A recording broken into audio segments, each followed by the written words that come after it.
Goldilocks and the Three Bears. Besides the great forest was a meadow. In the meadow was a cottage, and in the cottage lived Mummy Bear, Daddy Bear, and Little Baby Bear. The bears each had their very own bed to sleep in, chair to sit on, and bowl for eating their favorite of all things, porridge. One morning, as the sun rose over the meadow, Mummy and Daddy Bear were preparing breakfast in the kitchen. Little Baby Bear awoke, looked out the window, and thundered down the stairs. "Mummy, Daddy, look!" cried Little Baby Bear. The baby bear pointed out of the window, where hundreds of fluttering butterflies filled the meadow. Now, it is worth pointing out that, besides eating porridge, chasing butterflies was one of Baby Bear's favorite things to do. And she didn't get to do it often, as the butterflies only came to the meadow in the springtime. "Please, please, please, can we go out before breakfast?" said Baby Bear. "There are so many butterflies, Mummy, more than I have ever seen. I simply must go out now. Oh, please, can we go? Please." "Very well, dear," said Mummy Bear. "I shall just pour the porridge," said Daddy Bear, "so that it can cool and be the perfect temperature for when we return." Daddy Bear poured the porridge into 3 bowls and carefully set them on the table. Then, with a clunk, the front door shut and the 3 bears strolled out into the meadow, leaving the cottage empty. Close by lived a woodman. He had a beautiful daughter with gold and shimmering hair that went by the name of Goldilocks. She was a sweet girl, but had an inquisitive nature that often landed her in a spot of bother. Once she had followed animal tracks in the forest and nearly been eaten by a wolf. On another occasion, she picked up an egg from an eagle's nest, never a good idea, and received a swift peck on the head when the bird returned. Goldilocks was, as you can no doubt tell already, a very curious little girl. On this particular morning, Goldilocks was running an errand for her father and came across the bear's cottage. "What a delightful little cottage," she thought. "I wonder who lives here." Without a second thought, Goldilocks unlocked the garden gate, walked up the path, and knocked at the front door. Nobody answered. Undeterred, she walked over to the window and peeped inside. "Oh my," she said, "look at those delicious bowls of steaming porridge. It seems such a dear shame that nobody's here to enjoy them. I shall simply have to eat the porridge and stop it going to waste." So Goldilocks opened the front door and went inside. Before her was a roaring fire. In front of the fire stood a kitchen table, and on the table lay 3 bowls of steaming porridge, neatly in a row. There was a big bowl, a medium bowl, and a little bowl, each of which were accompanied by a matching chair and spoon, big, medium, and little. First, Goldilocks sat in the big chair. It was much too big, so big, in fact, that her feet didn't touch the floor. She leant forward, picked up the big spoon, and tasted the porridge in the big bowl. "Oh no," she exclaimed, "that is much too salty." Goldilocks then sat in the medium chair, picked up the medium spoon, and tasted the porridge in the medium bowl. "Oh no," she exclaimed, "that is much too bland." Finally, Goldilocks then sat in the little chair, picked up the little spoon, and tasted the porridge in the little bowl. "Ah, yes," she exclaimed, "this one is just right." Suddenly, there was a loud cracking sound. The seat of the little chair, which was too small for Goldilocks, snapped under her weight. The little bowl flew high into the air, and its contents landed with a soggy splat upon the wall. "Oops," said Goldilocks. "Oh well, I did have a good fill of porridge, and it has made me very sleepy." Now tired, Goldilocks went upstairs. In front of her stood 3 beds in a row, big, medium, and little. First, Goldilocks tried the big bed. "Oh no," she exclaimed, "this bed is much too hard." So Goldilocks climbed out of the big bed, not taking any care to replace the sheets as she found them, and got into the medium bed. "Oh no," she exclaimed, "this bed is much too soft."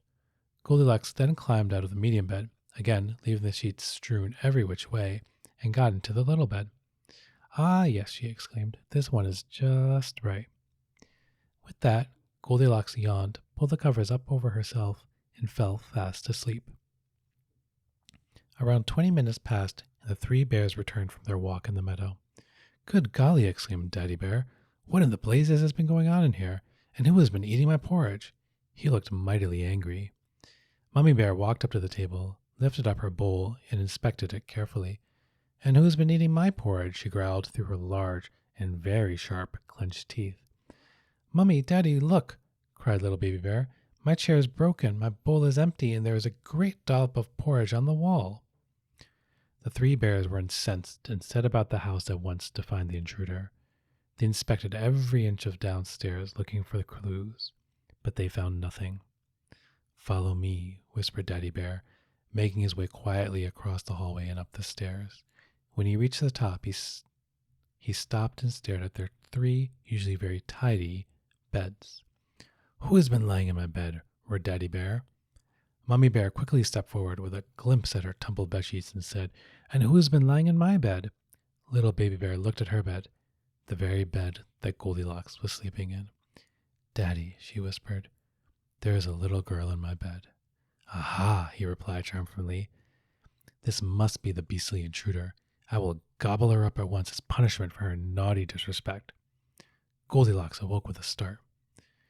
I think you may just agree that the sight of three hungry bears at the end of your bed is enough to give anyone the heebie-jeebies. And let me tell you, Goldilocks was no different. Quick as a whip, she sprang up, jumped from the bed, and skipped through the open window before any of the bears could lay a paw on her. Outside the window was a drain pipe. Goldilocks grabbed the drain pipe with both hands, shimmied down it, and then ran home as fast as her legs would carry her, while the bears looked on from the bedroom window. Goldilocks arrived home, out of breath and sweaty from having run all the way. "Goldilocks, my dear daughter," said the woodsman, "did you collect the eggs from Mrs. Brown Farm as I asked?" "No, Daddy, I got distracted." "Not again, Goldilocks," sighed the woodsman. "Whatever have you been up to this time?" "I found an empty cottage, Daddy, and it had 3 bowls of porridge on the table, so I went in and helped myself." "You did what?" "I'm sorry, Daddy, I really am. I didn't know that the bears would live there, and promised I didn't mean to break their chair or slap porridge on the wall." The woodsman looked at Goldilocks. "I'm very disappointed in you," said the woodsman. "How do you propose to make amends for your thoughtlessness?" Goldilocks was silent for a moment, deep in thought. "Perhaps, Daddy," she said at last, "I can write them a letter to say sorry. But I think Baby Bear would also like a new chair, and I should replace the porridge oats that I ate." The woodsman smiled. "Good idea," he said. In the days that followed, Goldilocks wrote her letter of apology and carefully carved a new chair for Baby Bear, with some help from her father. She also performed many chores around the house to earn enough pocket money to buy a brand new box of the finest porridge oats. Once they were ready, Goldilocks gathered her things and set off over the meadow to the three bears' cottage. This time she knocked at the door and waited patiently. The door opened. "You!" roared Daddy Bear. Hearing this, Mummy Bear and Baby Bear came charging to the door at a furious pace. "Gobble her up, Daddy," cried Baby Bear. "Wait," replied Goldilocks. "I have come to say I'm sorry. I know what I did was wrong. I should never have come into your house uninvited and touched your things. I've written a letter to say how sorry I am, made a new chair for Baby Bear, and brought you a box of your favorite porridge oats." The bears looked at each other. "Dear girl," said Mummy Bear, "this is a sweet gesture, and we are happy to accept your apology." "Thank you," replied Goldilocks. I'm very pleased to say that Goldilocks was not eaten by the bears.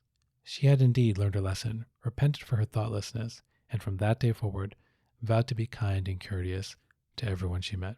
And not just that, Goldilocks and the three bears soon became the best of friends.